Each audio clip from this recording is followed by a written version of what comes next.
Is this the death knell for companies like Infosys or TCS, or do you see them morphing into something else over the next 3 years or so? I think there's an imperative for them to morph, which creates an opening for the AI first challengers, AI first startups. And I think it's a rare window for these startups to sort of come in, right? Because currently the incumbents, they've been with these large North American, European enterprises for decades.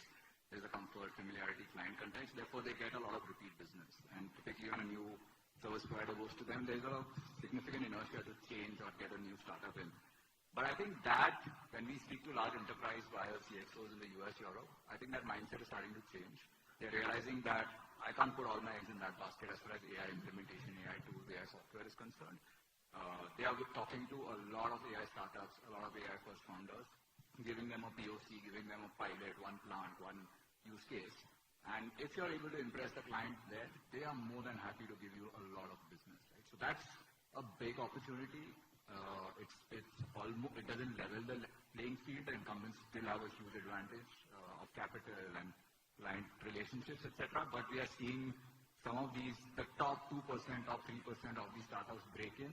And once you break in, you can grow at 400, 500% year on year. Now that is an interesting battle which will play out. So the incumbents obviously are not going to let go so easily.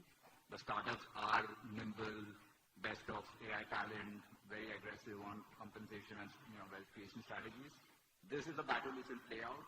Some incumbents will thrive, some incumbents will fall by the wayside, some will probably go and acquire some of these, the most successful startups. But I think it's an interesting battle, but it will create, according to us, a whole new breed of multi-billion-dollar companies which will be operating in a very AI-centric manner and from India.